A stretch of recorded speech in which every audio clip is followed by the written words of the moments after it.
দিদি, আগে কি এই ঘরটা পরিষ্কার করে দেবো? হ্যাঁ, করে দেব। আসুন। শান্তি, শান্তি, এটা কি? তুই তুই বিয়ের সাথে কেন? আরে শান্তি, তুই এইভাবে কেন? দিদি, আপনিই তো বলেছিলেন যে আজকে আমার কাজে আসাটা খুব জরুরি। হ্যাঁ, আমি বলেছিলাম ঠিকই, কিন্তু এভাবে সেজেগুজে আসতে কে বলেছিল? আসলে দিদি, আর 2 ঘন্টা পরেই আমার বিয়ে, তাই ভাবলাম একেবারে তৈরি হয়ে এখানে আসি।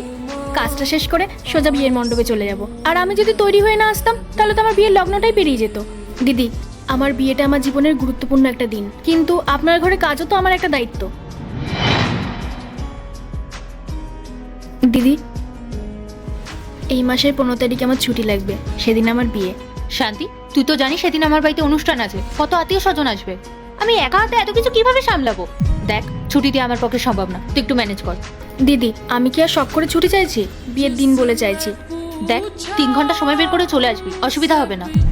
দিদি, বিয়ের দিন কি করে সম্ভব? একটু বোঝার চেষ্টা করো। দেখ শান্তি, বিয়ের থেকে আমার বাড়ির অনুষ্ঠানটা বেশি জরুরি। এখন যদি আমার বিপদের দিনে তোকে আমি পাশে না পাই, তাহলে তোর বিপদে আমি কিভাবে পাশে দাঁড়াবো? ঠিক আছে, তুই যদি আসতে নাই পারিস তাহলে এক কাজ কর, তুই অন্য কোথাও কাজ খুঁজে নে। কাজ না করলে আমার সংসার কিভাবে চলবে দিদি? সেটাই তো আমি তোকে বোঝাচ্ছি, কাজ না করলে তোর সংসারটা চলবে না। তাই বিয়ের কথা ভুলে কাজে মন দে, বেশি দেরি করিস না, তাতে গিয়ে ঘরটা মুছে দে।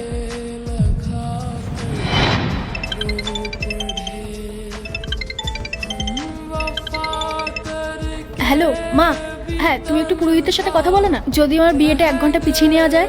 দিদির এখানে প্রচুর কাজ, আমার আসতে একটু দেরি হয়ে যাবে। না মা, আমি তৈরি হয়েই এসেছি। শান্তি, ফোনটা রাখ। দিদি, আমি তো শুধু... কি করছো তুমি? ওর বিয়ের দিনে সব কি? তুমি একটু চুপ করো তো। শান্তি, তুই বাড়ি যা, এই কাজ আমি সামলে নেবো। না দিদি, তা কি করে হয়? আপনার বাড়িতে তো আজকে প্রোগ্রাম আছে, তাছাড়া আপনি একা সামলাতে পারবেন না এত কিছু। আমি তোকে বললাম তো বাড়ি যেতে। এই মুহূর্তে তোর বিয়েটা অ্যাটেন্ড করা সব থেকে বেশি ইম্পর্টেন্ট। তুই যা, আমি এদিকে কাজটা সামলে নেবো। দিদি, আমি ঠিক এটাই বোঝাতে চেয়েছিলাম। আজকের দিনটা আমার জীবনের সবচেয়ে বড় একটা দিন।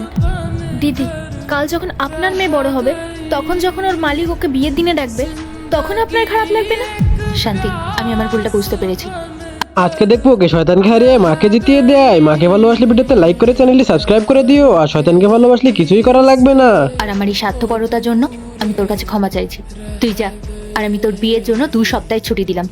তুই যা, মনের আনন্দে আজ বিয়েটা কর, এখন আর তোকে কাজে আসতে হবে না। একদম ঠিক বলেছো। যা শান্তি, সুখে সংসার কর।